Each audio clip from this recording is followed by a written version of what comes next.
Veja no ICL Notícias, segunda edição. Emergência médica. 51 dias depois de acidente doméstico, Lula passa por cirurgia para drenar sangramento no cérebro. Médicos dizem que presidente passa bem e deve deixar o hospital na próxima semana. Nesse momento ele está bem, está se alimentando, está consciente, está normal. Ao lado de Lula no hospital, primeira-dama Janja diz que depois de cirurgia, a angústia deu lugar à tranquilidade. Vice em ação. Então esse é um debate. Logo após a operação do presidente, Geraldo Alckmin vai a evento no Itamaraty e manda recado de Lula. O presidente Lula me pediu que transmitisse um afetuoso abraço. E as repercussões no mundo político depois da cirurgia em São Paulo. Lula, guerreiro do povo brasileiro! O ICL Notícias, o veículo mais confiável do Brasil, está no ar.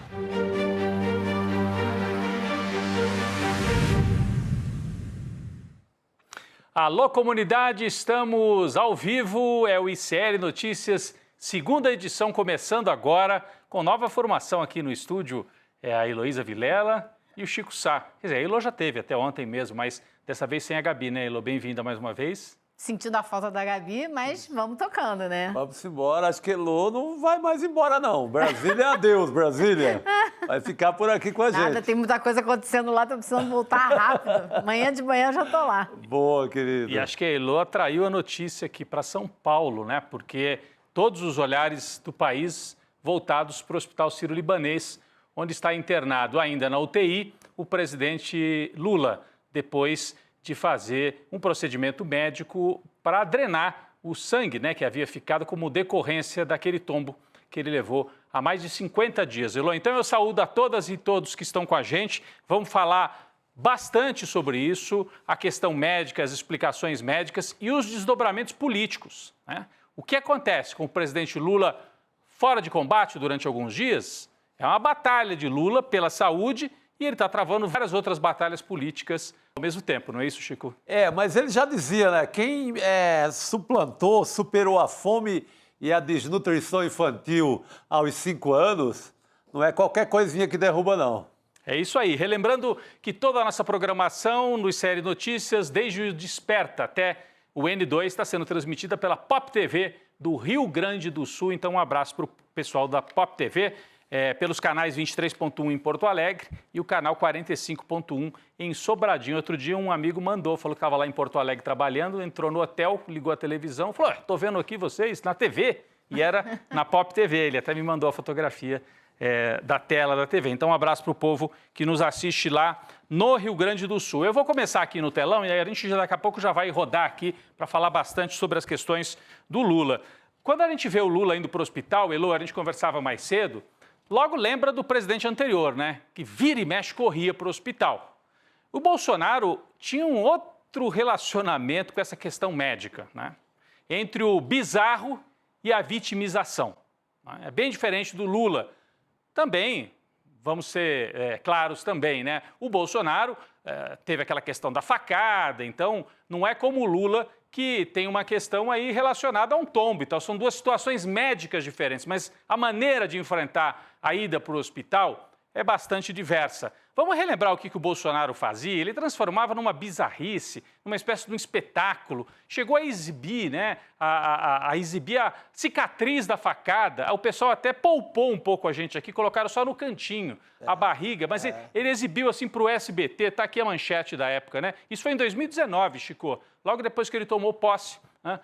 A manchete no SBT, Bolsonaro mostra a cicatriz da facada e a bolsa de colostomia, veja fotos. Então, uma espécie de um espetáculo bizarro, né, Elô? Isso é um projeto, é Sociedade do Espetáculo, é para manter as pessoas ligadas, seja qual for o assunto, e fazer realmente um estardalhaço, né, Rodrigo? Um estardalhaço, a gente conversava aqui na equipe também, né, nas reuniões de pauta aqui do ICL. Bom, o Bolsonaro tem como projeto o caos, né? Essa extrema-direita aposta no caos, Steve Bannon fala muito disso. estimular uma confusão, o caos. Então, tem a ver com isso. Em 2019, ele fazia esse espetáculo, transformava a internação dele, nem entro no mérito aqui, facada, se ele fingiu alguma coisa, não fingiu, mas transformou num espetáculo. E depois, já mais adiante no mandato, ele voltou várias vezes para o hospital. Curiosamente, ele sempre corria para o hospital quando estava em maus lençóis. Quando teve a CPI da Covid, ele se internou. E olha aqui, ó, uma das internações dele em São Paulo. Bolsonaro tem alta de hospital e se defende de suspeitas de irregularidade na compra de vacina. Foi uma das internações em 2021. Então ele desviava o foco. Quando vinham as manchetes, a investigação, teve corrupção na compra de vacina e tal, vai para o hospital. E aí sai dizendo, coitado, eu estou mal, não estou bem, não estou bem. Então o Bolsonaro transitava entre a bizarrice e a vitimização. E essa questão do caos e do espetáculo, um espetáculo bizarro. O Lula tem uma outra relação, até o governo do Lula busca uma normalidade, como ele mesmo tem dito, desde a campanha. Então, pelo menos, é uma busca pela normalidade. Então, é um presidente que, quando vai para o hospital, faz o óbvio, né, Elô, Chico? Divulga boletim médico, os médicos é que falam, ele não fala. Quem fala, geralmente, são os médicos. Não sei se dessa vez ele vai querer dar uma entrevista depois, imagino que não. O que interessa é a informação médica. Hoje a gente viu mais uma vez. Saiu o boletim médico, acho que até a gente separou aqui, né? Olha aqui, normal. Então é a normalização do tratamento de um presidente que sempre preocupa, né? Sempre preocupa, mas de uma maneira profissional. Então, o boletim médico do Hospital Sírio-Libanês saiu aqui com as informações todas direitinho, oficialmente, o que tinha acontecido, foi submetido a uma craniotomia, depois se explicou que foi um procedimento até um pouco mais simples do que a gente imaginava, não houve a retirada de uma parte do crânio, foi um furinho, né, entre aspas, que foi feito para drenar, mas está aqui, boletim médico. E a gente também não viu o Lula de roupa de hospital, deitado na cama, nada disso, né? Fazendo selfie na cama do hospital, não teve. Não rolou nada de selfie na cama do hospital, o Carluxo fotografando, não teve nada disso, né? Entrevista para programa policial de fim de tarde dentro do hospital, porque o Bolsonaro, quando levou a facada, vivia dando entrevista dentro do hospital para os repórteres policiais de programa de fim de tarde. Então, o Lula é essa normalidade. Boletim médico e hoje, 9 horas da manhã, 9h15, o ICL Notícias Primeira Edição fez uma ótima cobertura e estava no ar justamente na hora disso aqui, da coletiva. Sentaram lá os médicos, Rogério Tuma, o Suzuki e o médico que é o mais próximo do Lula, que é o Dr. Calil, né? Os 3 médicos e acho que havia uma médica também. Né? Ali, depois a gente vai trazer da coletiva. Então, a busca da normalidade no tratamento de uma questão médica de um presidente da República. Então, fica uma diferença aí para a gente notar. Agora, mesmo assim, há uma busca de normalidade em relação às informações, como tratar, mas é gravíssimo. Nós estamos diante de algo muito sério. Então, eu não estou dizendo aqui, o Bolsonaro exagera, o Lula não, é tudo tranquilo. Não é tranquilo, gente.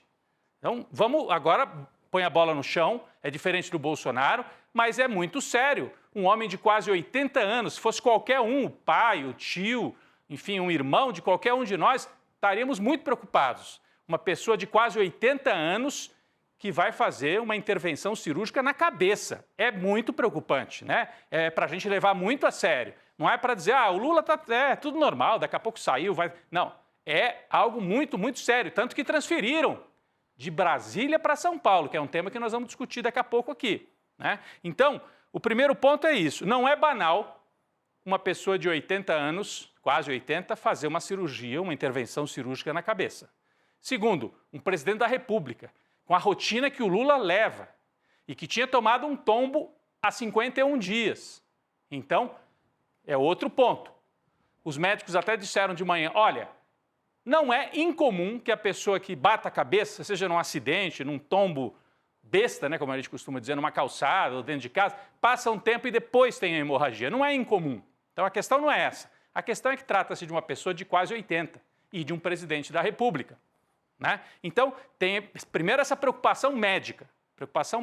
E segundo, todas as questões políticas daí decorrentes. Em relação à questão médica, Elô, eu queria trazer até para você comentar, a gente falava mais cedo, Chico, porque o Lula, quando leva o tombo dentro do banheiro e tem aquela cicatriz enorme na cabeça, que a gente até levou um susto quando viu aqui, cancelou viagem internacional, porque os médicos disseram não pode fazer viagem de avião, tem a questão da pressurização, sobe avião, desce avião, não deve viajar de avião.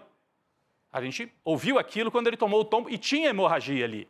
Bom, agora tem uma outra hemorragia, está dentro do hospital em Brasília e aí pega um avião e vem para São Paulo.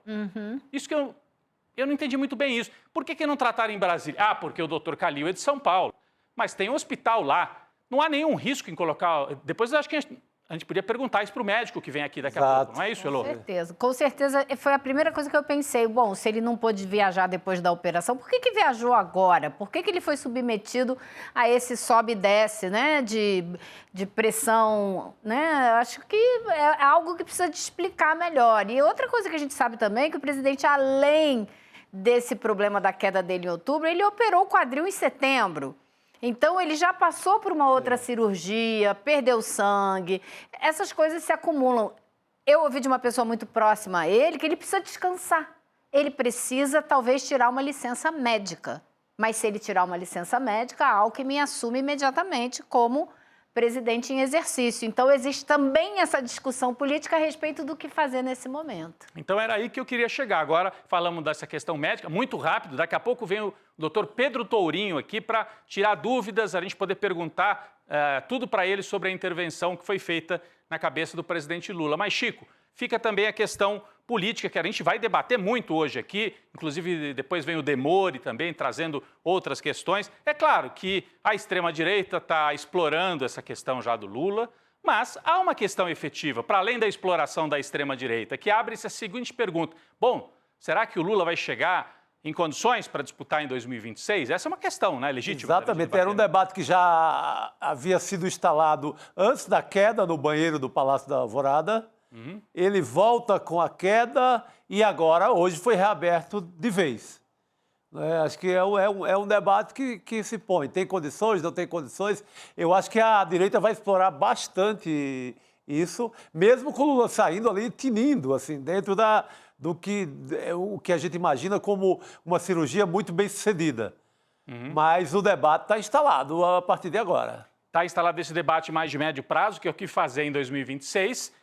Acho que o Lula, se recuperando bem, é o candidato, não tem dúvida. Mas fica essa questão. Mas o que fazer também no curto prazo, que é o que a Elô já trouxe aqui. Quer dizer, eu ouvi de manhã o médico dizendo, é de 3 a 5 dias de internação. E depois tem que descansar. Quanto tempo?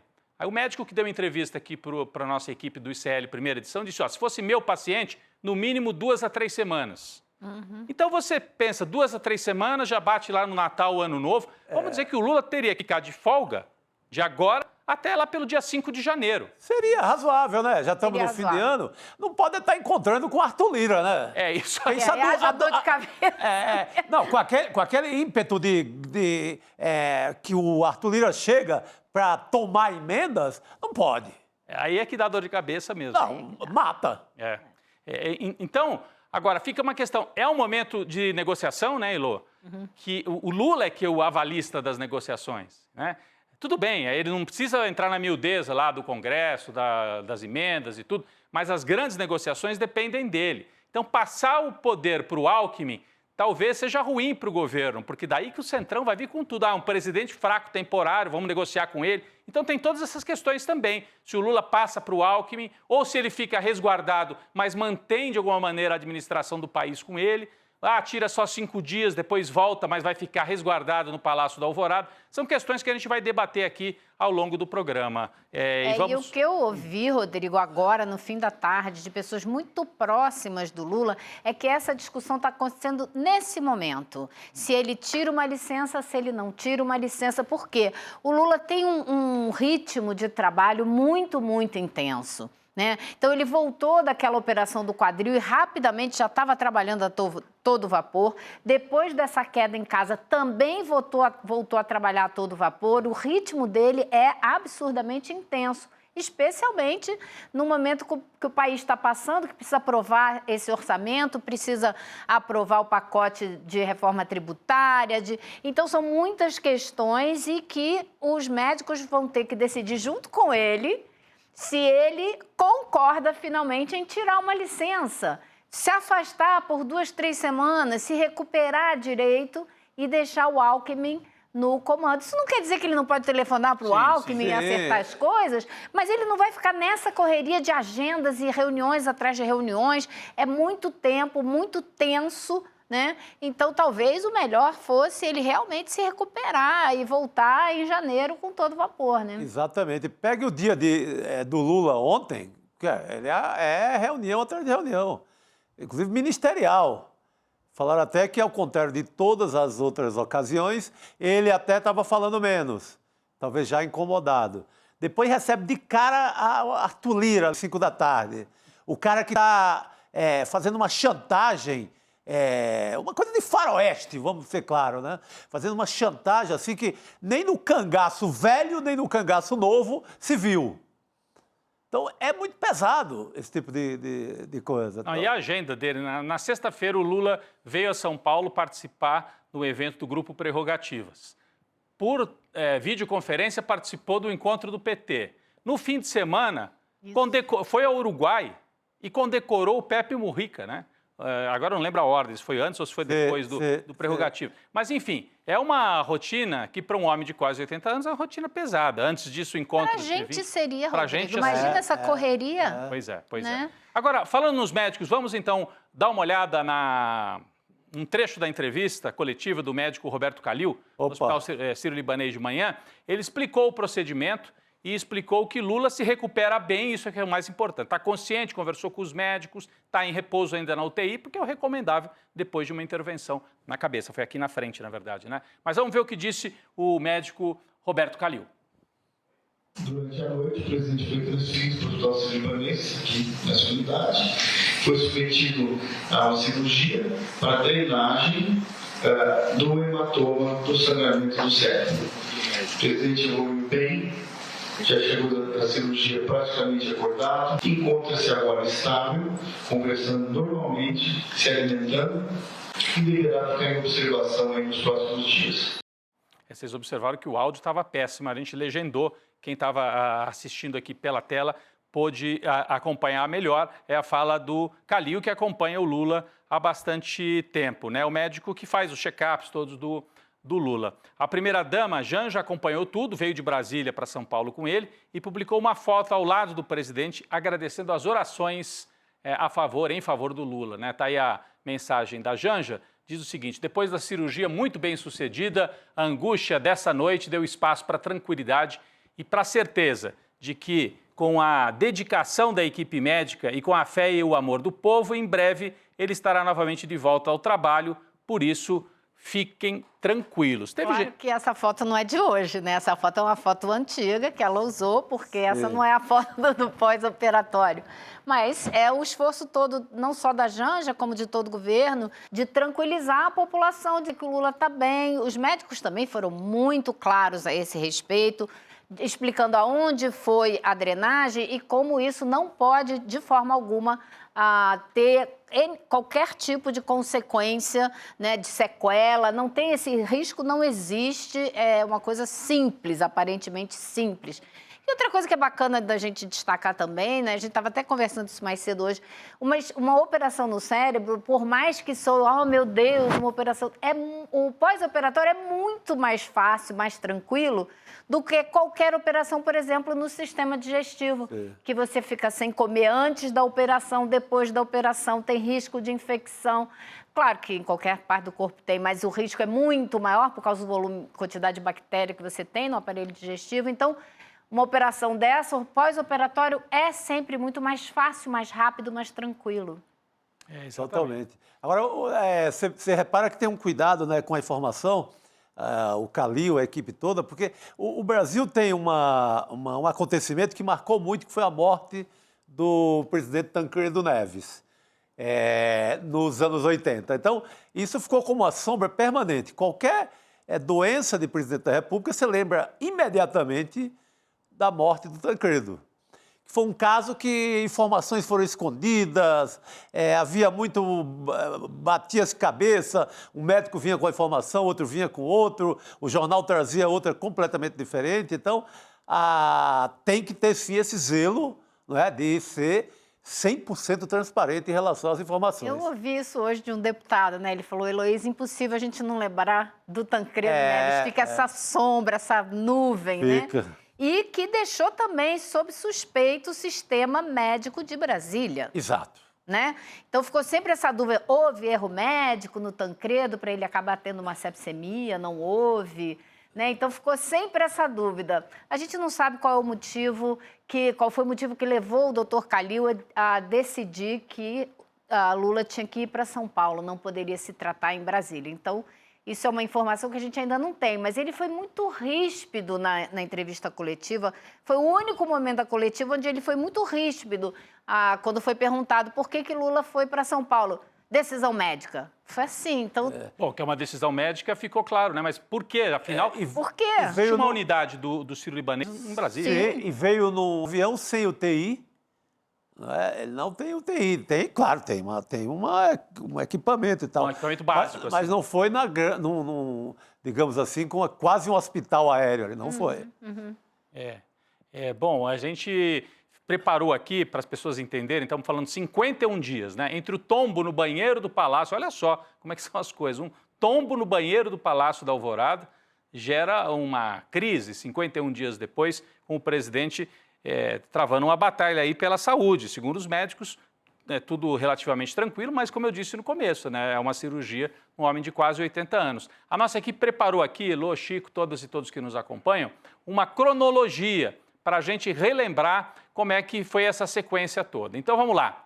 Dia 19 de outubro, acidente doméstico, uma queda no banheiro do Palácio do Alvorada, Lula é levado ao Sírio-Libanês lá de Brasília, recebe pontos e os médicos recomendam evitar viagem aérea de longa distância. Olha aí, no dia 19, teve isso, ó, atende aqui em Brasília, não viaja, ele nem veio votar, lembra? Depois nós vamos chegar lá. Ele tinha uma viagem para a Rússia, né, para Kazan. Então ali, ó, vamos seguir na cronologia. Tá lá. Dia 20 de outubro, Lula cancela a viagem para Kazan, na Rússia, para a reunião dos BRICS. Então, houve o cancelamento.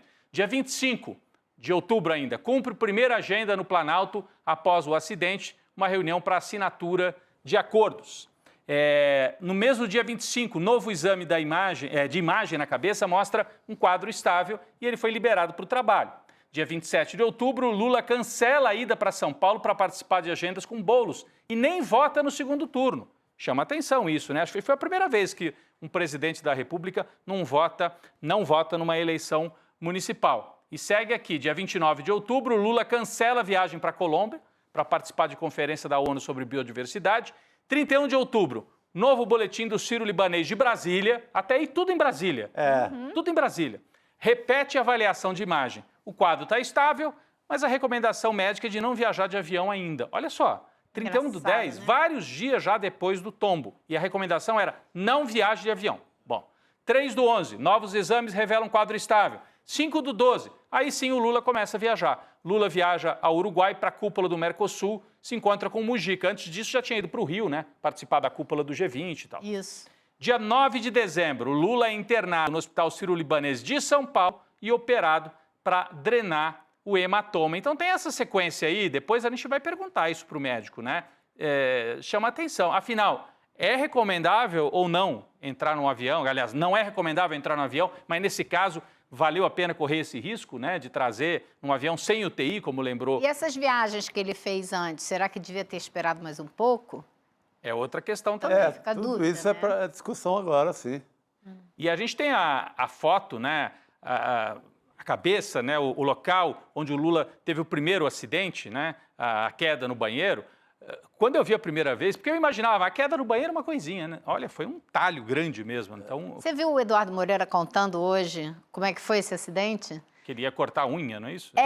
Ele de manhã, ele contou que ele conversou com o Lula, e o Lula contou em detalhes para ele que ele estava no banheiro sentado num banquinho. E ele se abaixou e na hora que ele voltou, foi pegar alguma coisa, em vez de levantar, pegar e voltar, ele se inclinou para frente. Quando ele foi voltar, ele não sentou no banco inteiro, ele sentou numa pontinha.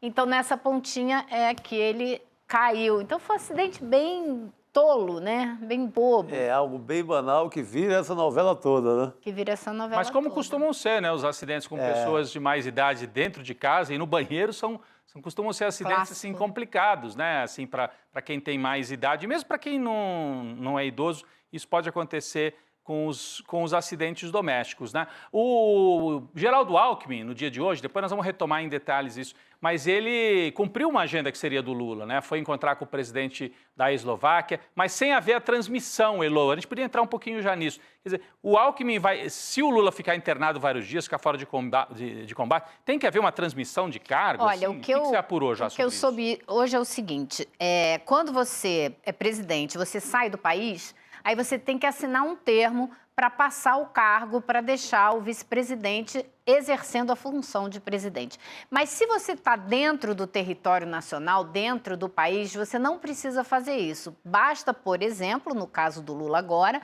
ele tirar uma licença médica. Se ele tirar a licença médica, automaticamente o vice-presidente Geraldo Alckmin passa a exercer a função de presidente. Não precisa ter nenhuma formalidade, não precisa assinar nenhum documento. Por isso é que a discussão em torno, como me contou essa pessoa hoje, em torno da decisão de tirar uma licença médica, é uma decisão não só de saúde, mas é uma decisão política, que precisa ser tomada nesse momento. O Lula, então, estaria debatendo com os seus médicos e com seus assessores o que fazer, se ele deve tirar essa licença e passar o cargo oficialmente, então, para o Alckmin ou não. Ele já passou várias vezes em viagens, né, Chico? Sim, sim.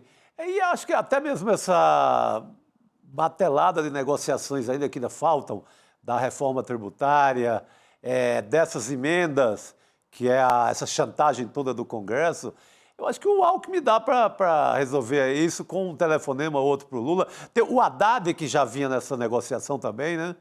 Assume, mas não dá para trabalhar, sabe? Acho que o mais recomendável, eu creio que seja licença médica. Aproveita o Natal e fica até o começo de janeiro. Porque a gente ainda precisa muito do presidente Lula, né? Então, ele precisa melhorar, se recuperar, para enfrentar esse ano que vem, que não vai ser um ano fácil, era supostamente o ano melhor dos 4 de governo, onde ele estaria colhendo tudo que plantou nos 2 primeiros anos, mas vai se mostrando também um ano bastante difícil, né? De muita disputa política. Desafiador 2025. Muito desafiador. Com reforma ministerial à vista, mudança no próprio gabinete, na comunicação, sairia o Paulo Pimenta, que hoje já estava forte dando os boletins médicos. Então, você tem a agenda de coisas a resolver até o Natal são infinitas, mas eu acho que vale a palavra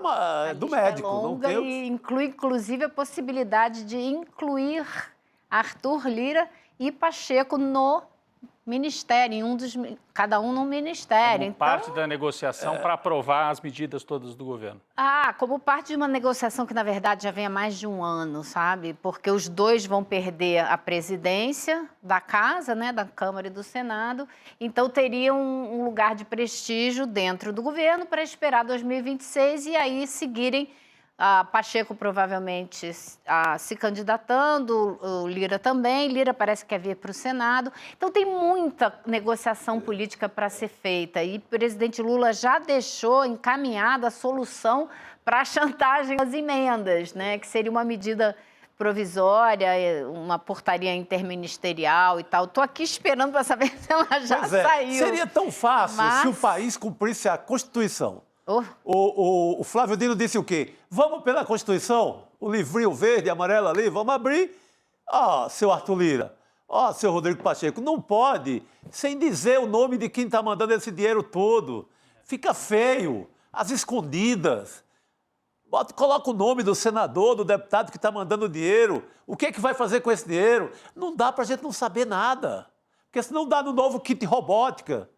É isso. Sabe, dá em confusão. Dá numa confusão que dá nesse povo hoje, dá a teve. Polícia Federal. E esse povo hoje teve um vereador que jogou dinheiro de emenda pela janela. Literalmente. É para Porque valer. a Polícia Federal foi chegando para dar batida, ele jogou dinheiro. Devia ser a sobra do que ele não gastou na eleição, porque foi uma chuva de dinheiro de emendas na eleição municipal. Todo mundo fala que Kassab é um gênio, Arthur Lira é um gênio, Valdemar Costa Neto é um gênio, ganhar a eleição no Brasil inteiro. Esse dinheiro fala muito sobre isso. Tira o dinheiro para ver o que acontece, né? Tira o dinheiro. Então, é só... Lula, descanse e coloque a Constituição para valer. Nem que seja por uma semana, vale a Constituição.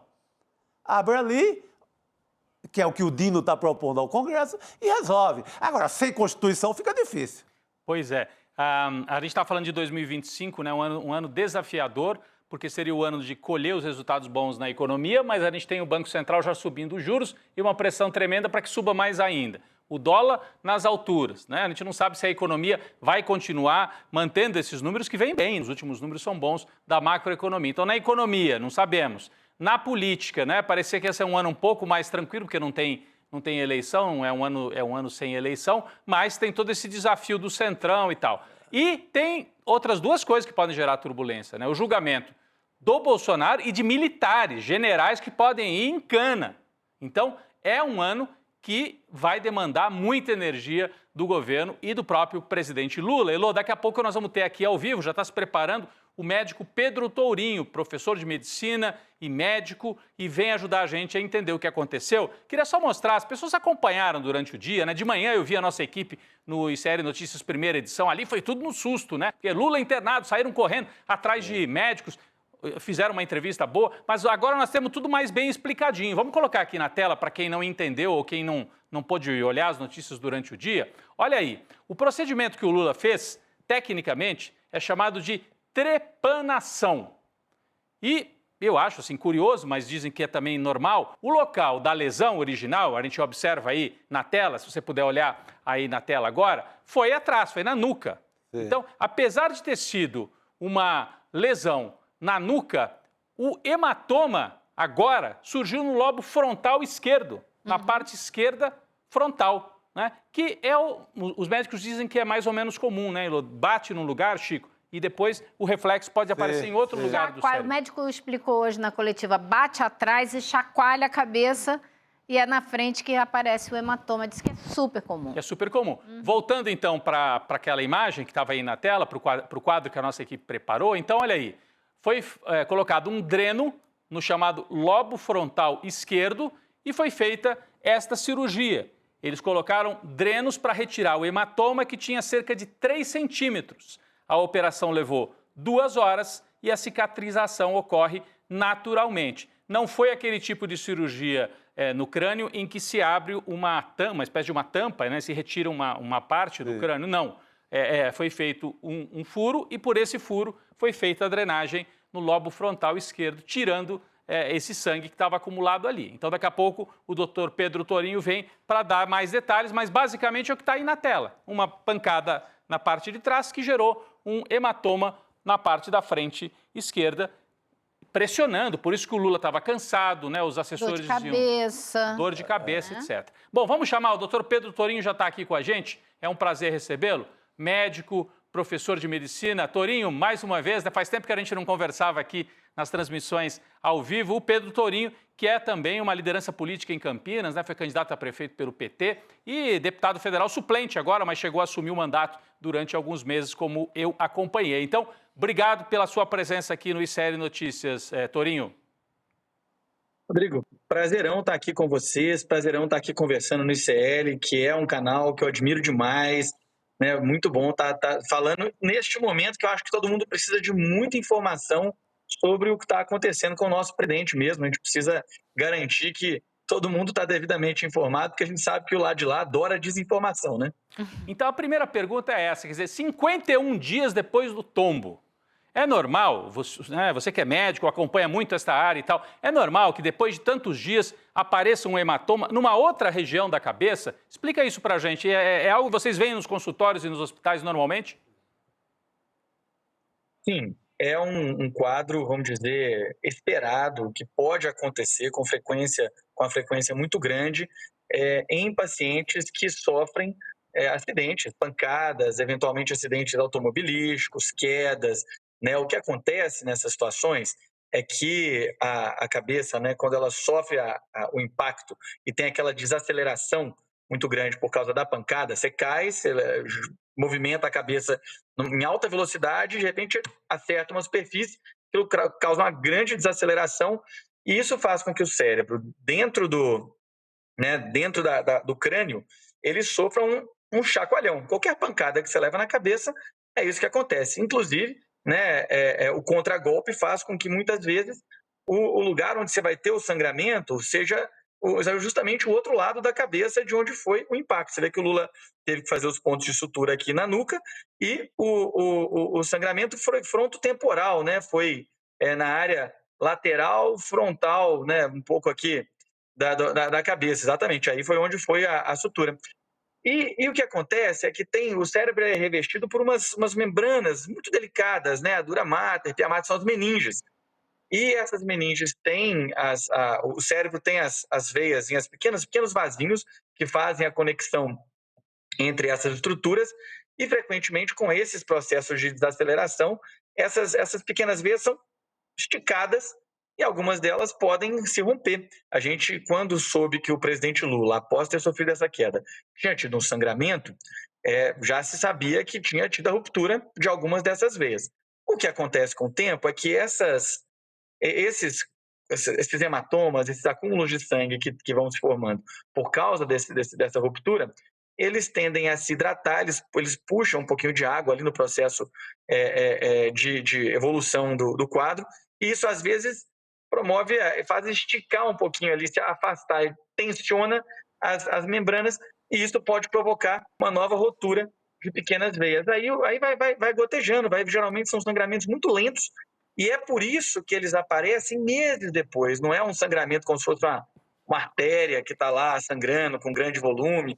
É um gotejar que vai acumulando e é muito frequente isso acontecer, em particular, né, em acidentes que acontecem com a população mais idosa. Então, o quadro que o presidente apresentou, ele não é de modo algum atípico, inesperado, incomum, dado o acidente que ele sofreu há cerca de 50 dias.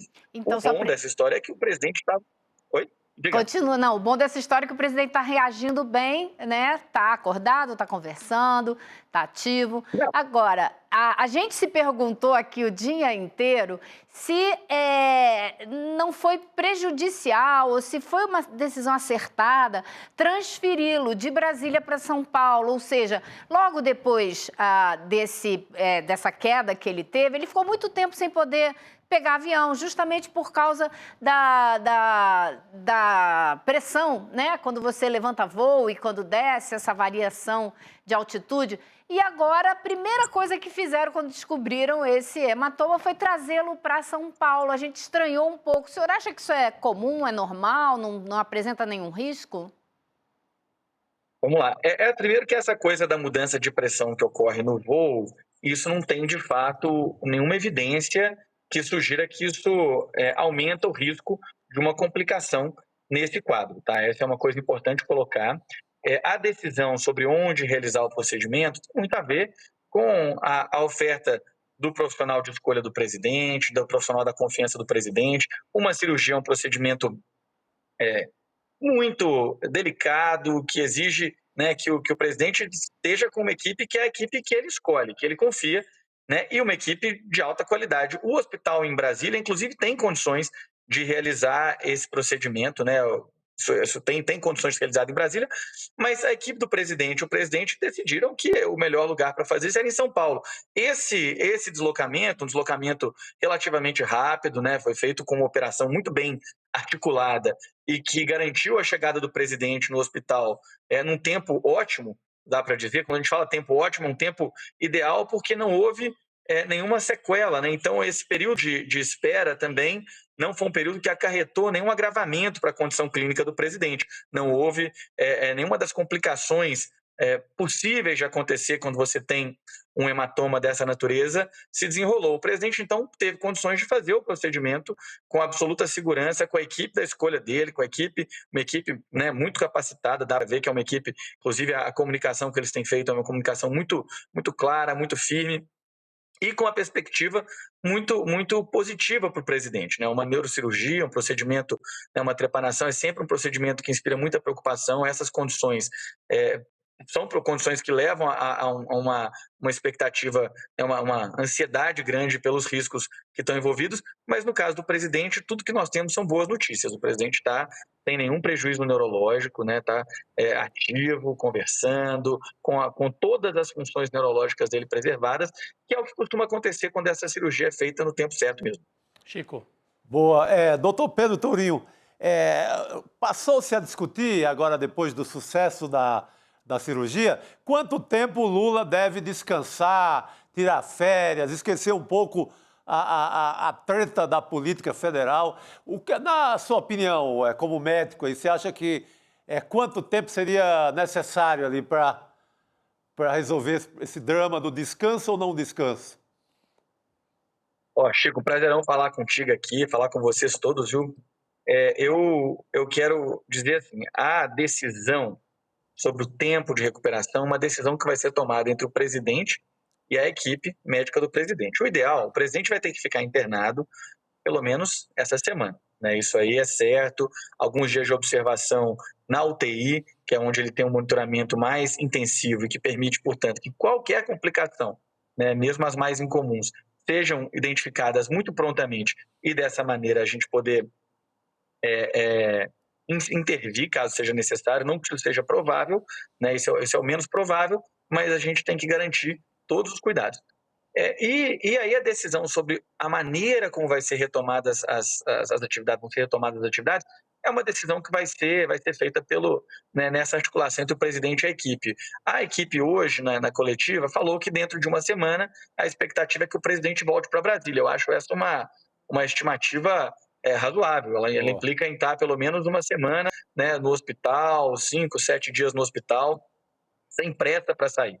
Depois disso, o presidente vai, certamente, passar por um período de readaptação, não porque ele precise, porque ele esteja com alguma sequela, mas de readaptação de uma retomada gradual da rotina, né? Isso é importante também, e isso demora, certamente, algumas semanas. Então, o que eu acho que é possível que a gente encontre é uma situação em que o presidente retoma gradativamente a intensidade da sua agenda, e aí dentro de 20 dias, um mês, aí de fato é vida normal, é tocar o barco, e é lógico, acompanhar o quadro como ele já estava acompanhando. O bom nessa história toda também é que o presidente, ele foi muito cauteloso, né? Ele apresentou um sintoma que é uma dor de cabeça é algo que é muito comum. Você está gripado, você tem dor de cabeça, você fica estressado, você tem dor de cabeça, mas ao invés de menosprezar esse sintoma, o presidente buscou assistência médica e isso foi o que assegurou que essa evolução do hematoma, que era uma evolução que não tratada poderia levar até mesmo à morte do presidente, foi tratada no tempo certo. Agora uma pergunta, a doutor Pedro Tourinho está conversando aqui com a gente, médico, professor também em Campinas, PUC de Campinas, né? Só me corrija, mas é isso, né? Continua na PUC de Campinas, né? É isso aí, PUC de Campinas. Eu estou agora licenciado, eu tive licenciado por causa desse último período, mas sim, estou lá um bom tempo na PUC. Na PUC, é isso mesmo. Pode resultar esse hematoma, essa intervenção que o presidente Lula teve que fazer de ontem para hoje, em alguma limitação para futuras viagens? Por exemplo, porque a Heloísa trouxe aqui, houve essa recomendação de que ele não fizesse viagens, principalmente para o exterior, que não viajasse de avião, não fizesse viagens longas. A gente entendeu que fosse por causa dessa questão da pressão. Então não era por causa disso, mas por algum motivo recomendaram que ele não fizesse viagens longas lá no primeiro momento, logo depois que ele fez a sutura aqui na nuca. Pode agora ter algum tipo de limitação para viagens mais longas? O que se recomenda num caso desse? Um paciente de quase 80 anos, né? Que faz uma intervenção, não é algo assim seríssimo, não deixou nenhuma sequela, isso é bom falar também, os médicos foram muito claros, não tem nenhuma sequela, mas é delicado, né? Num paciente qualquer, ainda mais com quase 80 anos. Fica alguma limitação? Os médicos recomendam, não viaja durante 2 meses, 3 meses. O que o senhor recomendaria para um paciente de 80 anos que fosse no seu consultório? Que fosse presidente da República e que tem a agenda que ele tem. O senhor que é médico e é político também sabe que a atuação do Lula não é leve, né?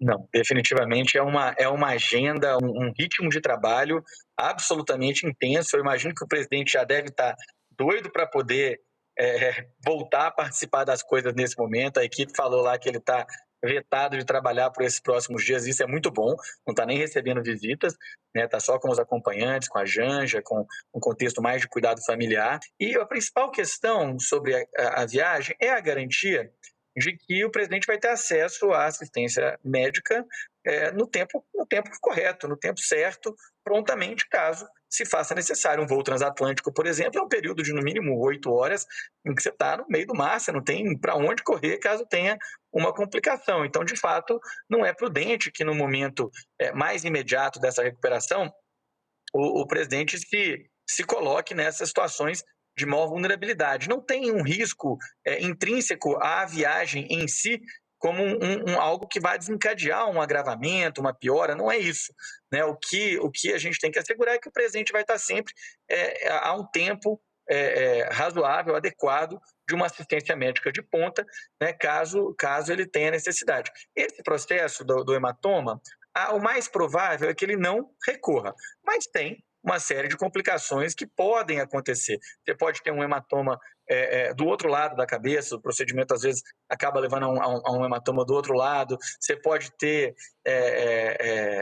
enfim, complicações tardias, hidrocefalia de pressão normal, coisa que não é comum acontecer, mas pode acontecer, e, portanto, é importante que o presidente tenha condições de ser assistido e de ter, principalmente, a mesma equipe que conhece a condição clínica do presidente disponível, acessível para atendê-lo no tempo que for necessário. Essas são as questões principais. Do ponto de vista da agenda, né, como para qualquer pessoa, é importante que essa agenda seja num ritmo adequado para o bem-estar do presidente, para a saúde física e mental dele. Claro. Né? Isso não é bom para ninguém, em nenhuma situação, ter uma agenda intensa demais a ponto de sacrificar a saúde do presidente. Mas ele, em passando essa fase inicial de observação mais intensa, de convalescência mais intensa, ele vai poder retomar a agenda dele. A cognição do presidente, né, a capacidade de raciocínio, tudo que nós temos de informação é de que ela está absolutamente preservada, como é o habitual quando o procedimento é feito da forma como foi feito. E o presidente certamente vai estar sendo acompanhado por uma equipe de cuidados neurológicos que vai estar avaliando isso de forma regular. Né? Eu diria que eu sou muito otimista do ponto de vista da capacidade não só de recuperação, mas do presidente retomar a agenda dele com a intensidade que ele é característica, né, de ser um cara muito ativo. Eu acho que isso, inclusive, é bom para a saúde do presidente, porque o presidente tem uma vida inteira de muita fibra, de muita luta, de muito diálogo, e ele gosta de fazer isso, e é bom que ele possa fazer isso logo, quanto antes. Muito bem. Então, queria agradecer demais a participação do médico, do Dr. Pedro Tourinho, que esteve aqui com a gente para trazer mais detalhes e a explicação técnica também sobre a recuperação do presidente Lula depois dessa intervenção delicada, né, no crânio, é sempre delicado, mas que vai se recuperando muito bem, como disse o Dr. Pedro Tourinho, essa semana de resguardo no hospital e em São Paulo, e provavelmente a semana que vem voltando para Brasília, mas ainda num ritmo mais lento, talvez janeiro retomando a agenda normal. Obrigado, doutor Pedro Tourinho, pela participação ao vivo aqui no ICL Notícias. Valeu, Luísa, Rodrigo, Chico, um abraço para vocês. Abraço, Valeu. Boa noite. Um abração. Bom, uma fala até relativamente tranquilizadora, né, depois da cirurgia do susto, né, que foi essa madrugada, né, Foi Lu? boa a explicação dele a respeito do avião, né? O avião não é o avião, é o tempo distante dos cuidados que ele, porventura, possa vir a ter. Então... Por isso que é uma viagem Brasil-Rússia é arriscada, mas uma viagem Brasília-São Paulo, muito menos. Você está rapidinho chegando no hospital. O problema não é subir e descer do avião, mas ficar muito tempo sem o atendimento adequado. Agora, tem uma série de questões políticas, né, que nós já tratamos uma parte na abertura do programa e vamos continuar falando delas agora com a participação de mais um convidado, mais um jornalista aqui da nossa equipe que vem chegando ao vivo. Leandro Demori, chega mais aqui, Demori, para conversar com a gente nesse dia que começou com um susto, né, com essa notícia, o presidente Lula internado, transferido para São Paulo. Obrigado pela sua participação aqui ao vivo com a gente, Demori. Imagina, tudo bem, pessoal? Hoje de manhã eu tomei um susto, né? Porque eu acordei cedo para fazer a produção do Desperta, né? E aí a manchete estava já nos principais jornais, mas eu acabei recebendo já o boletim médico do Círio. Então a imprensa não tinha detalhes, né? A imprensa estava simplesmente reportando o boletim, que era um boletim muito sucinto, a gente não sabia exatamente o que tinha acontecido, vimos que era em decorrência da queda, E aí fiquei muito preocupado pela manhã, a gente foi acompanhando, mas aparentemente está tudo sob controle, né? Isso é uma coisa que os médicos já falaram hoje de manhã no ICL Notícias primeira edição, agora a gente viu o doutor Pedro Torinho também explicando, né? É uma questão que a gente vai ter que monitorar. Agora tem as consequências políticas disso, né? Como vocês estavam falando antes, a Elô muito bem frisou aqui também, você, Rodrigo, o Lula ontem ainda se encontrou com o Arthur Lira e com o Pacheco, para debater essa questão das emendas. Está tendo um cabo de guerra muito grande aí. O governo federal acabou se colocando politicamente do lado da Câmara, então está usando a Advocacia Geral da União para tentar provocar o STF, né, Rodrigo? Então a gente tem que também agora pensar em como vai ser isso aqui até o final do ano para pensar Demore. em votação. Não, desculpa te interromper, o seu áudio está estourando, eu não sei o que houve exatamente, mas a gente vai pedir para a nossa equipe técnica refazer a ligação com você, enquanto isso a gente vai tocar aqui, né? Então vou aproveitar e pegar esse gancho que ele estava falando das emendas, né? Porque o Lula esteve com o Pacheco e com o Lira, presidente da Câmara e do Senado, ontem, foi a última reunião dele, quando ele saiu para procurar dizer que ele não estava se sentindo bem. Inclusive, ele aparentemente até já não estava se sentindo bem antes dessa reunião, mas ele quis manter essa reunião porque sabia da importância dela. Por quê? Os deputados e senadores exigem que o governo libere 6 bilhões e 800 milhões de... 6 milhões aí, gente, agora eu fiquei na dúvida. É muito dinheiro, né? É muito dinheiro. Não, mas eu creio que é isso aí mesmo. E eles querem que esse dinheiro seja liberado das emendas para votarem os pacotes que o governo mandou. Tanto a lei de orçamento, né, ordinária do orçamento, como o pacote do Haddad, dos cortes, a reforma tributária, isso tudo. Então, estão nessa chantagem.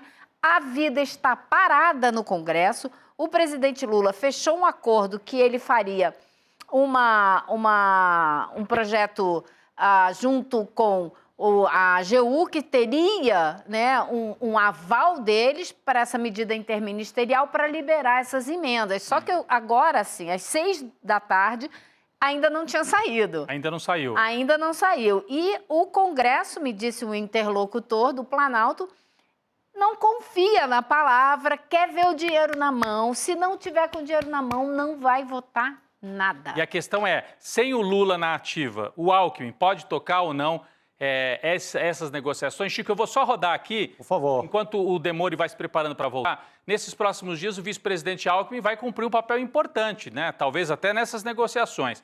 Hoje o Alckmin já esteve no Itamaraty para assinatura de acordos com o primeiro-ministro da Eslováquia, o Robert Fico, e falou em nome do presidente Lula. Disse que tinha um recado de Lula para o convidado internacional. Vou assistir.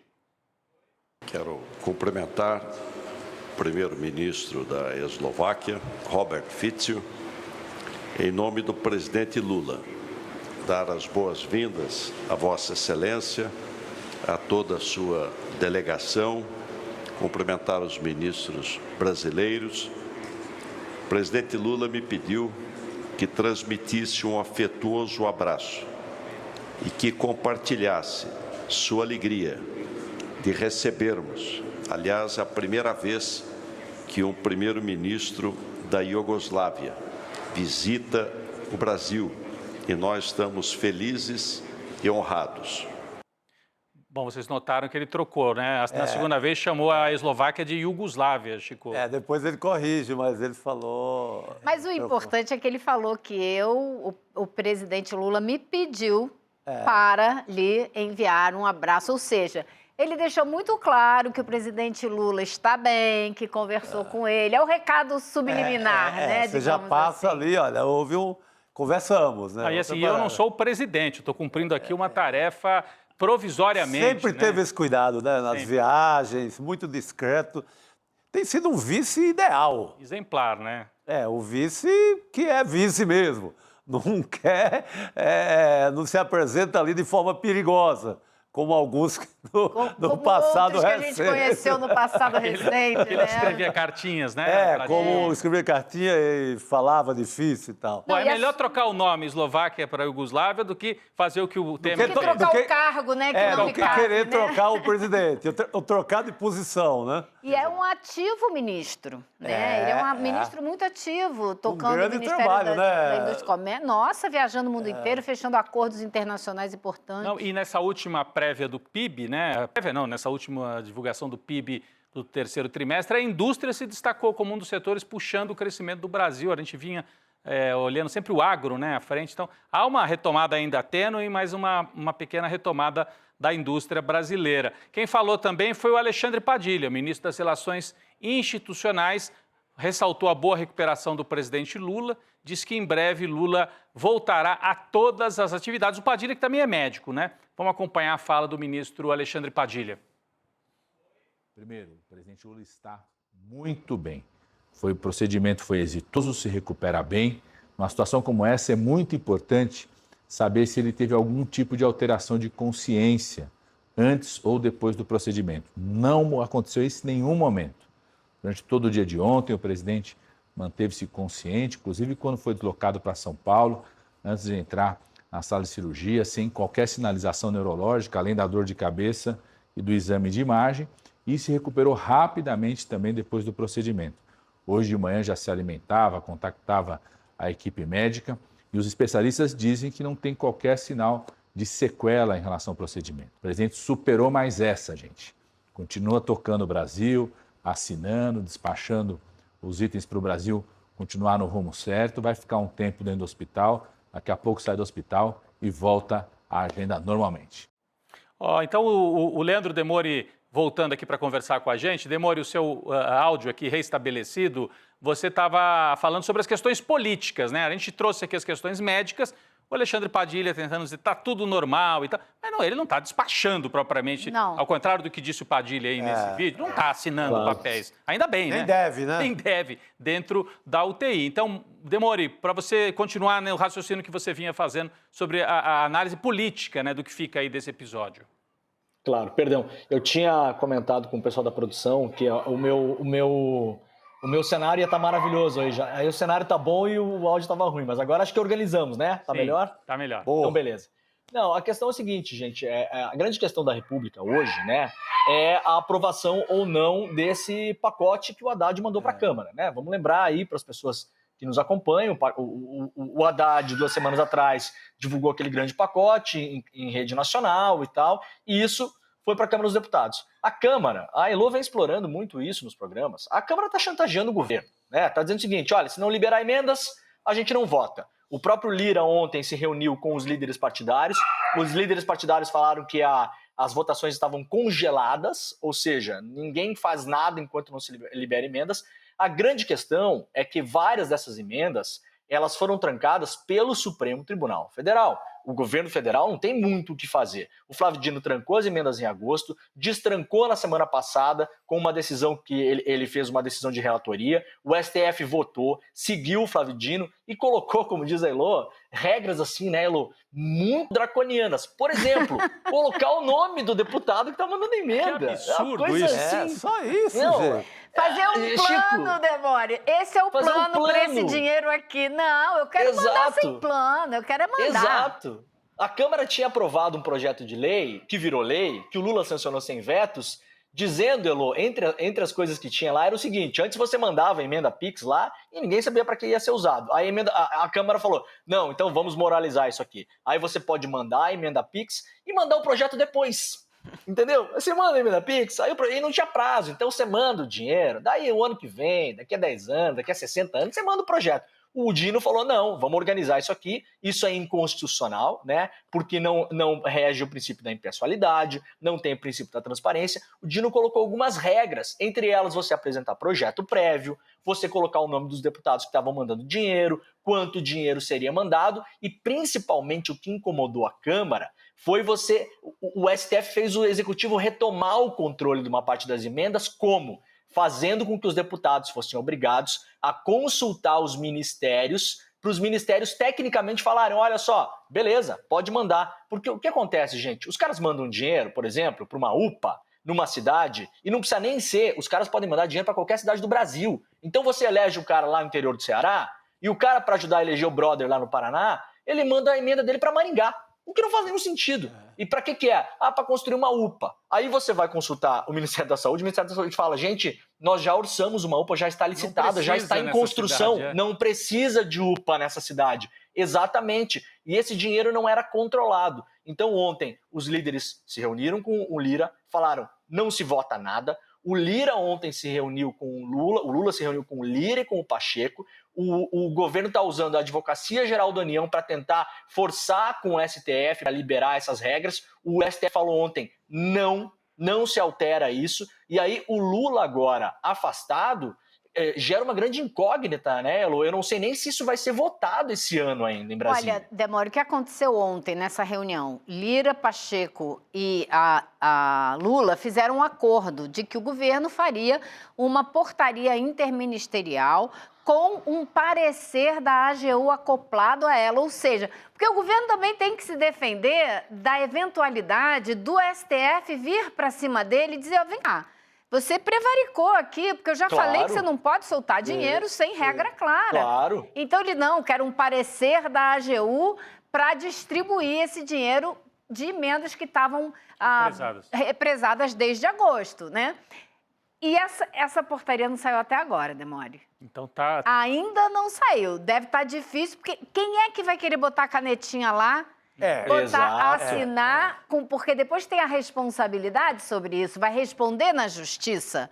Porque, diga-se de passagem, essa decisão do Dino foi aprovada pela maioria do STF, unânime. Todo mundo. Não é do Dino, é do Supremo. Supremo. Não é do Dino agora, porém... Não é uma liminar, não é decisão liminar, é todo o Supremo. Não é uma decisão autocrática tampouco, tem o aval de todos os ministros do Supremo, porém... Me disse um interlocutor do Planalto hoje. Mas se essa iniciativa tivesse sido do Nunes Marques e não do Dino... Ora, o Nunes Marques não podia ter essa iniciativa porque o processo foi apresentado pelo PSOL e era uma continuidade do processo que a ministra Rosa Weber já tocava e o que o Dino assumiu a cadeira dela. Então, o Dino não escolheu fazer isso. Então, isso tudo é de conversinha, papinho de chantagista que quer saber do dinheiro. Agora, Elô... E detalhe, né, Elô? Só um detalhe, Rodrigo, que é importante as pessoas saberem.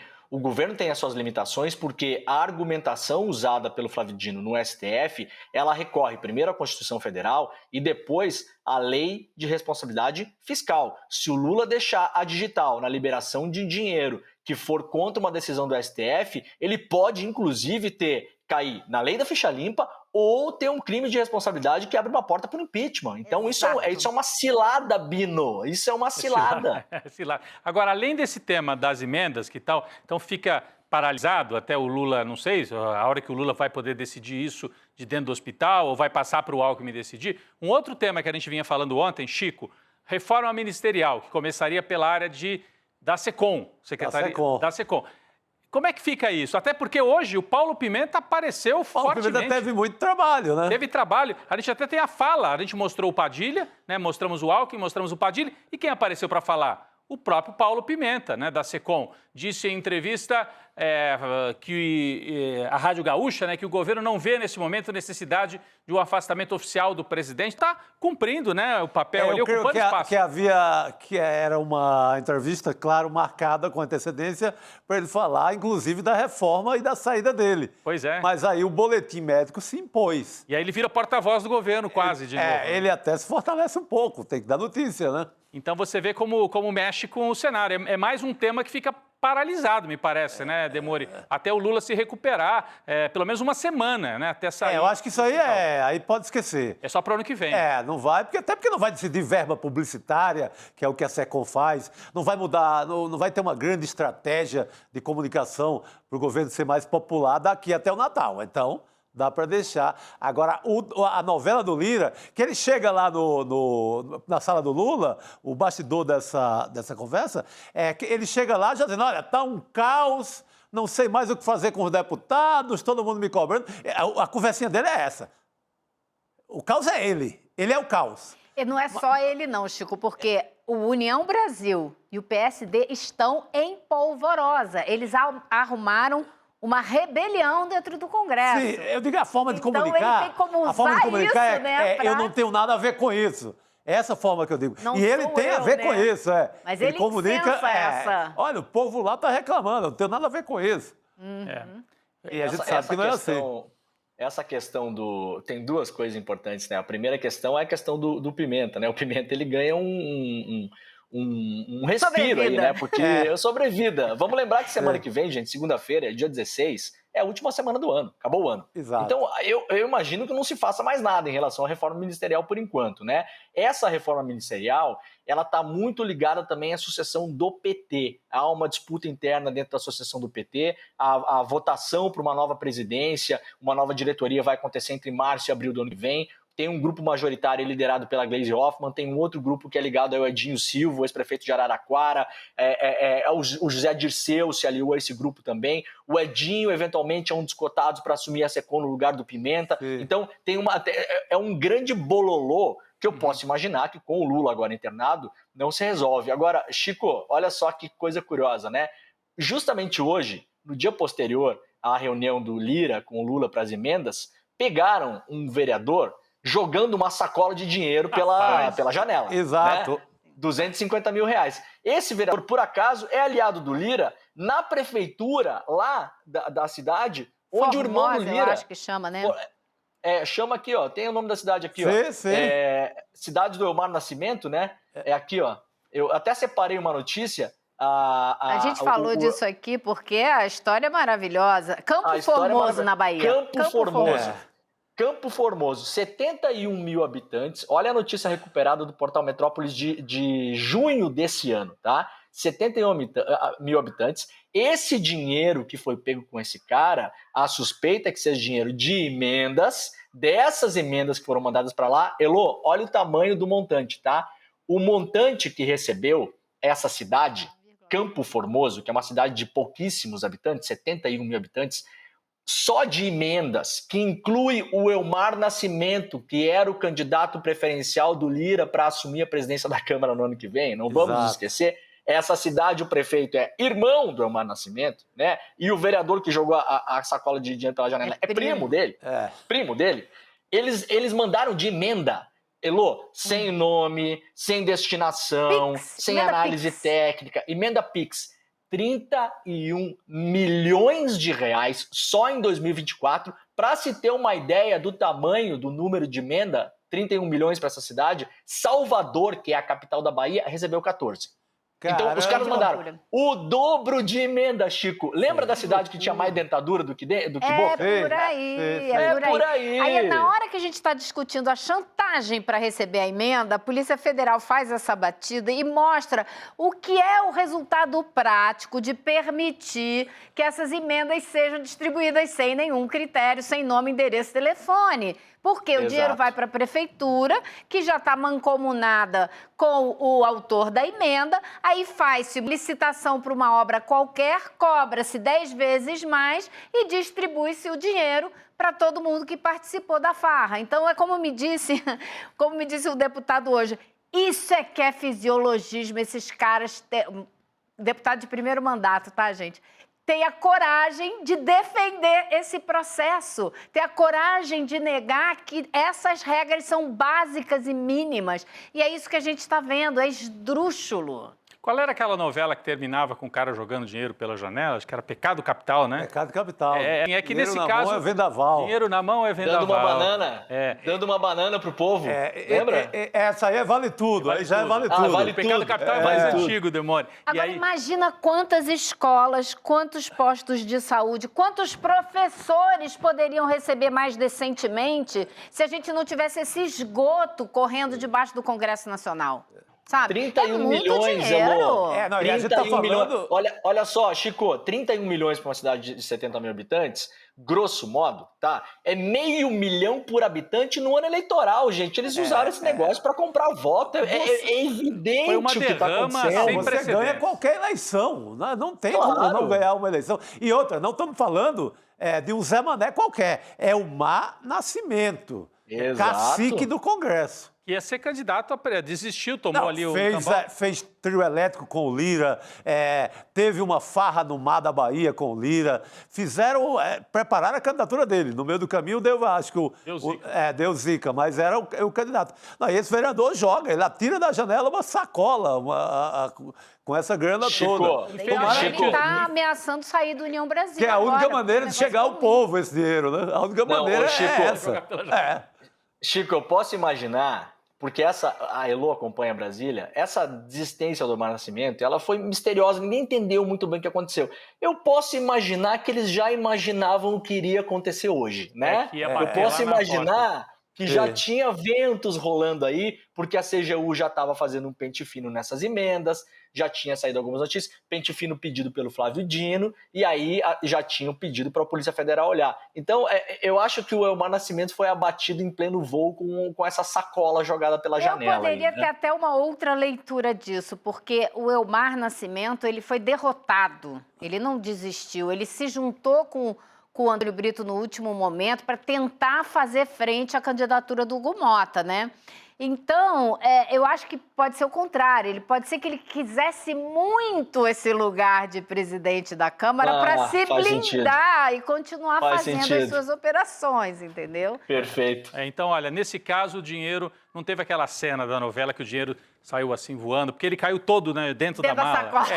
E a polícia pegou, pelo menos o povo tivesse sido distribuído pelo povo. A única forma de chegar era direto, a chuva. Que essas emendas não vão para o povo normalmente, então seria a única forma. Muito bem. Olha, Demori, queria te agradecer pela participação aqui no Série Notícias, segunda edição, analisando não só o aspecto político, né, dessa intervenção cirúrgica do Lula, como esse caso específico que tem de mais sério para ser resolvido no Brasil ao longo das próximas semanas e meses, né? Porque até a sucessão na Câmara isso vai continuar rolando. Fevereiro, a gente ainda vai continuar vendo esse assunto bem forte. E o Supremo cumpre um papel realmente muito importante nesse caso. Obrigado, Demori, pela sua participação.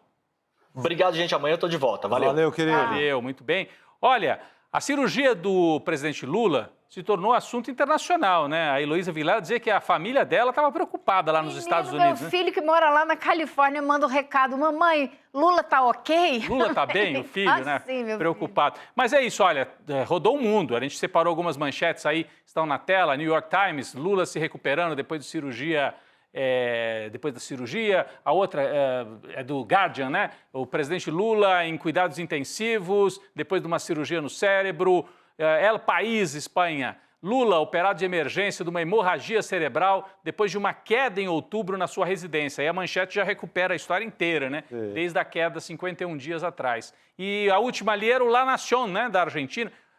Lula se recupera na UTI depois de uma cirurgia por hemorragia cerebral. Isso assusta, né? Quando as pessoas no exterior... Hemorragia cerebral parece... É muito sério. Se associa a idade, ver uma manchete dessa...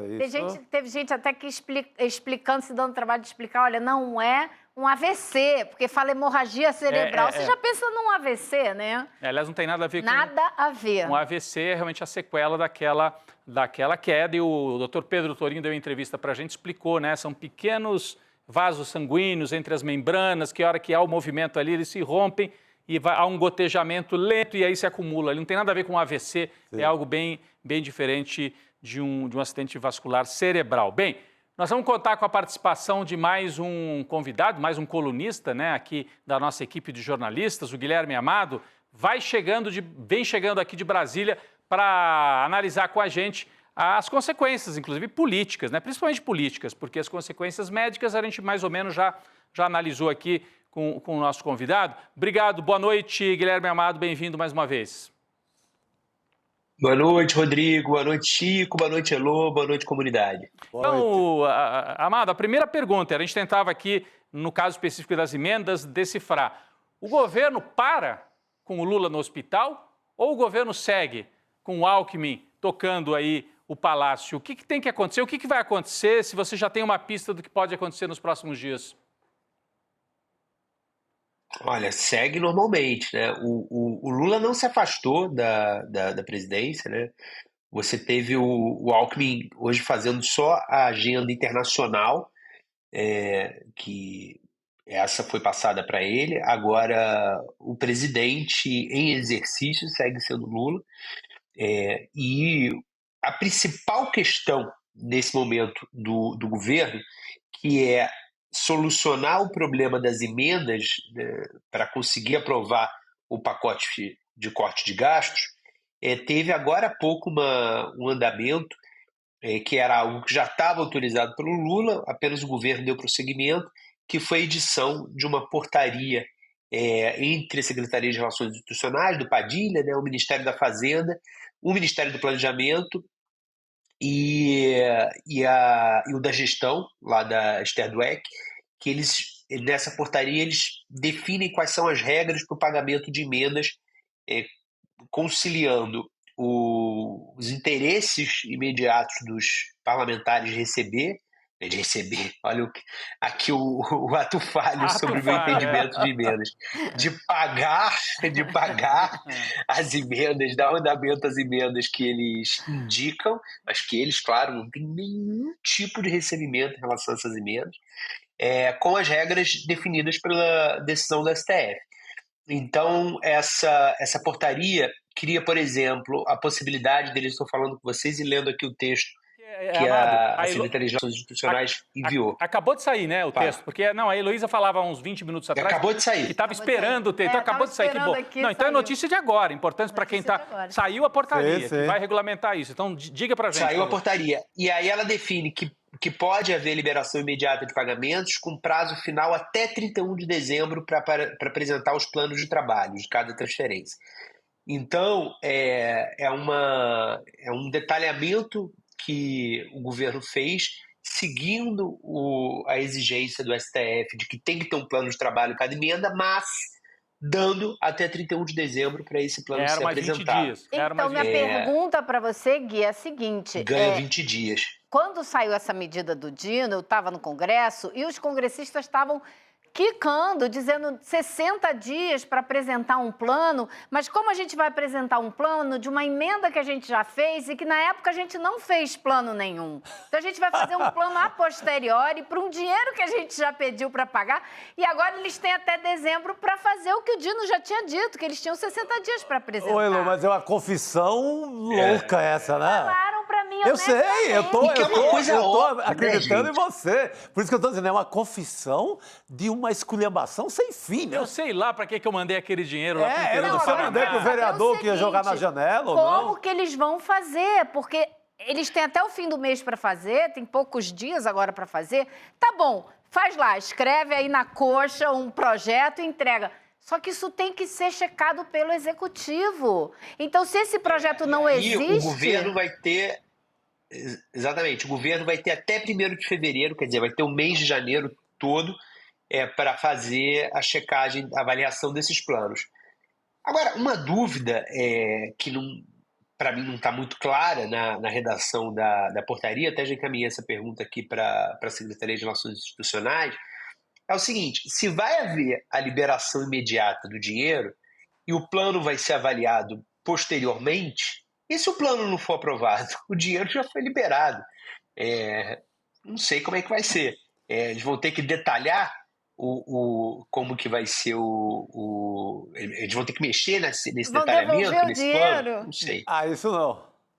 Isso eu acho muito difícil. Então, quem vai ser o responsável por essa defasagem entre um plano feito a posteriori, né, que não condiz com o que foi feito no local e o dinheiro que foi liberado? Alguém vai ter que ser responsável por isso, porque esse é o ponto, me parece, não sei se você concorda, o ponto central da decisão do Dino é que tem que haver responsabilidade e a gente tem que saber quem vai responder pelas coisas, né?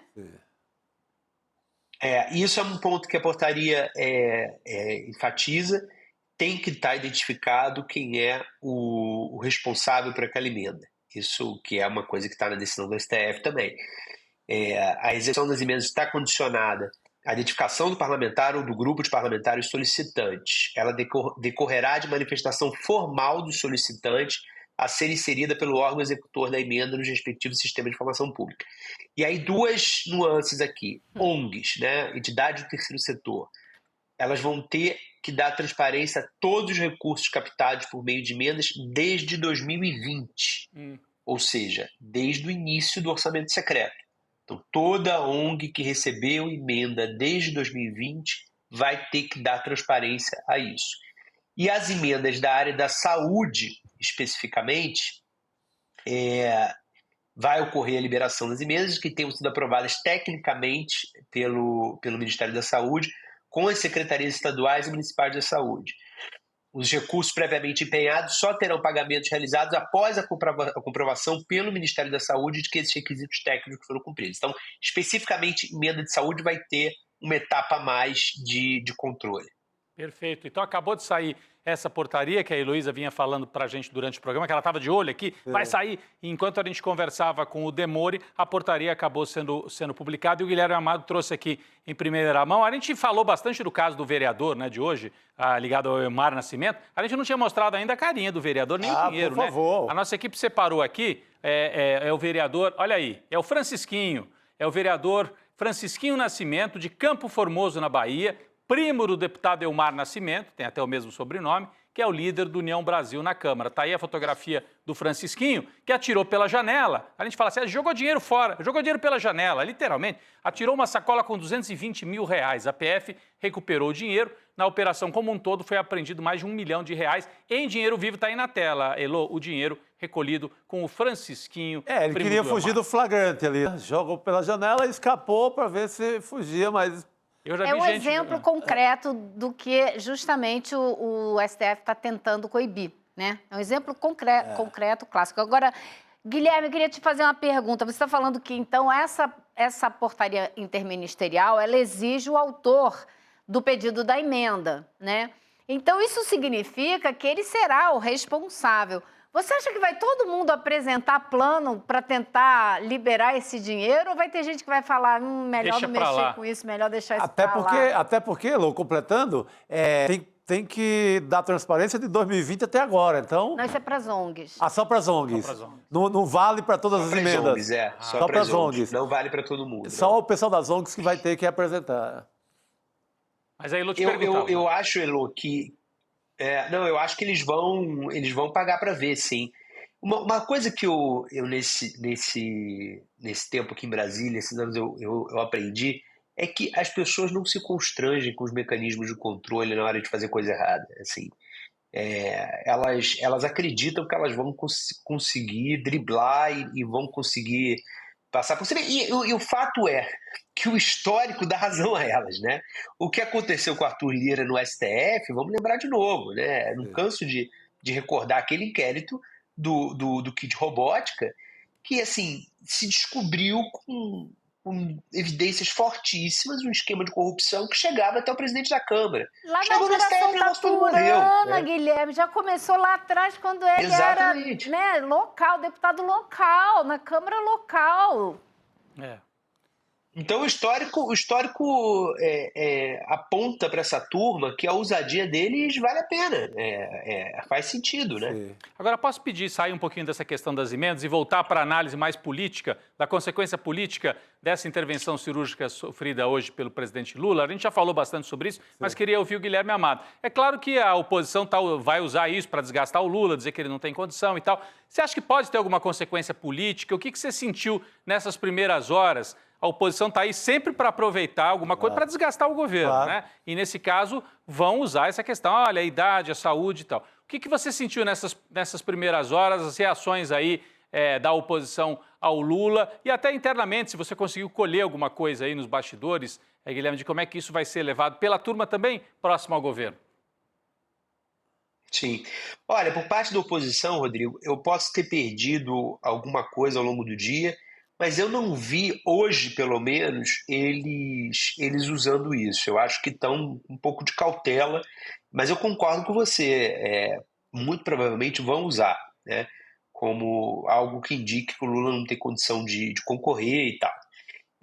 E aí, o restabelecimento do Lula, se de fato ele ficar sem nenhum tipo de sequela, como disseram os médicos, que é a situação atual, vai dizer por si e eu acredito que vai responder essa turma. Agora, inevitavelmente, já na queda, de outubro, no acidente que o Lula sofreu em outubro, né, que levou a essa situação toda, e hoje também, inevitavelmente, na esfera privada, né, ninguém vai fazer esse debate publicamente, mas as pessoas começam a falar assim, mas e se ele não estiver em 2026 bem para concorrer? Né? E isso é um tema que eu considero que o país tinha que discutir, o próprio Lula tinha que ter cenários para isso. Eu não acho que ele tem que falar isso publicamente, acho que nem cabe, como também ele não está falando que ele é o candidato, né? Ele tá o tempo inteiro deixando as pessoas entenderem que ele é o candidato, mas ele não se lançou como candidato ainda. Mas isso é um debate que tem que ter. Eu acho que a esquerda, por exemplo, tinha que ter um segundo nome preparado, um terceiro nome preparado. Porque o que não dá para acontecer é todo mundo ser pego de surpresa se em 26, por alguma razão, ali faltando meses para a campanha, se o Lula decide não concorrer, o fato é que não vai ter ninguém preparado. Assim. Hoje, se fosse hoje a eleição de um nome que não fosse o do Lula, seria o Fernando Haddad, mas o Haddad não tem nem dentro do PT ele tem unanimidade, né? Ele tem um consenso. Pelo contrário, tem muita crítica dentro do PT a ele, a política econômica. Isso não está claro, né? O Flávio Dino foi um nome, mas foi jogado para o STF, então saiu um pouco, né? Ele teria, para voltar para a política, ele teria que sair do STF. Essa falta de clareza sobre quem é o nome que pode concorrer se o Lula não quiser, não puder concorrer em 26, eu acho muito, muito perigosa. É andar muito na corda bamba. Muito bem. A gente tem aí na verdade, não é uma indefinição, porque o Lula, se o que os médicos falaram hoje estiver correto, a partir de janeiro retoma e tal. Mas essa questão vai ser usada pela... fragilidade democrática. Uma fragilidade democrática. Acho que essa é uma boa palavra. E do outro lado, uma inelegibilidade do principal nome da oposição, que é o Bolsonaro. Então você tem nos dois polos aí, do lado do Bolsonaro muito mais, né, que ele está inelegível. Do lado do Lula é uma dúvida num outro patamar, mas é uma questão que está colocada e acho que vai ser lançada cada vez mais aí do lado privado, né, porque ninguém vai fazer o debate publicamente do lado petista. Mas obrigado, Guilherme, pela sua participação aqui ao vivo com a gente mais uma vez. Valeu, pessoal. Bom fim de programa para vocês. Valeu. Boa noite.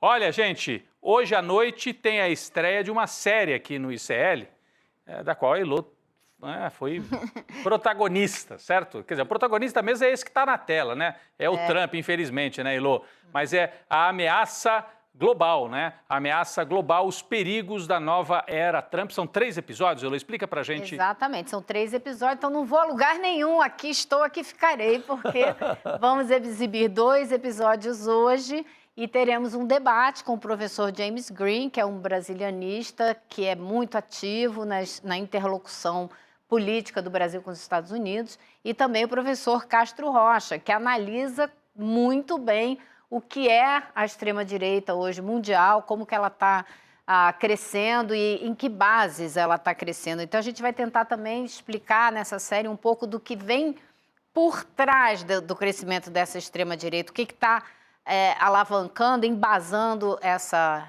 ideologia. Às 8 horas da noite, aqui você pode acompanhar pelo icl.com.br/ao vivo. Você acompanha 2 episódios da série e depois esse debate com a Elô, Eduardo Moreira, James Green e o Castro Rocha ao vivo aqui do estúdio, né, Elô? A gente remonta o estúdio, a nossa equipe remonta o estúdio. Pode deixar correndo aí o vídeo. Também pode deixar correndo. O relógio correndo, 8 horas. Acompanha tudo. Vamos ver um trailer, só para você ter um gostinho do que vai ser essa série. Vamos lá. The Democrats said, please don't call them animals. They're humans. I said, no, they're not humans. They're not humans. They're animals.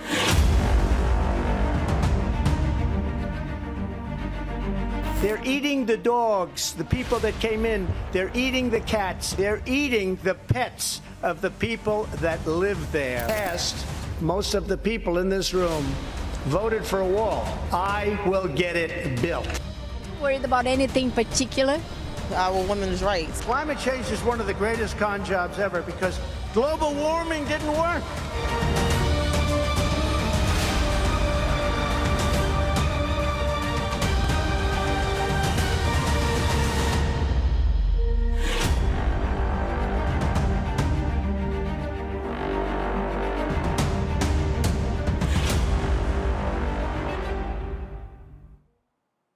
Então você acompanha às 8 da noite, pode ficar aqui no nosso link, né? A contagem regressiva daqui a pouquinho para a exibição dos 2 primeiros episódios e depois o debate com esses 4 que estão aí na tela. Eduardo Moreira, James Green, o Castro Rocha e a Heloísa Vilela, que vai só tomar um cafezinho, né, Elo? E volta para o estúdio para fazer... Segue direto. Já segue direto aqui para o jogo. E num outro link, quem quiser, né, acompanhar o Espiritualidade na Ação com o Frei Davi, também pode acompanhar o programa que começa agora na sequência. O tema de hoje, os jogos de bets e a espiritualidade. A convidada é a Sara Zará. Então, Espiritualidade na Ação às 7h30 e às 8 horas a exibição da série conduzida pela Heloísa Vilela e o debate logo na sequência aqui no ICL. Minha gente, amanhã a gente volta com o noticiário o dia inteiro a partir de 7 horas no Desperta Atualização, o estado de saúde do presidente Lula, as consequências políticas e toda essa briga lá, né, Elô, para a liberação das emendas. Tivemos aí durante o programa aqui saiu novidade e amanhã a gente acompanha os desdobramentos também desta batalha. É isso, gente. Boa noite e fiquem então aqui no link para acompanhar às 8 horas o debate e a exibição da série. Valeu, Elô. Obrigado, Chico. Valeu, meu querido. Valeu, Elô. Valeu. Bom debate. Comunidade. Valeu.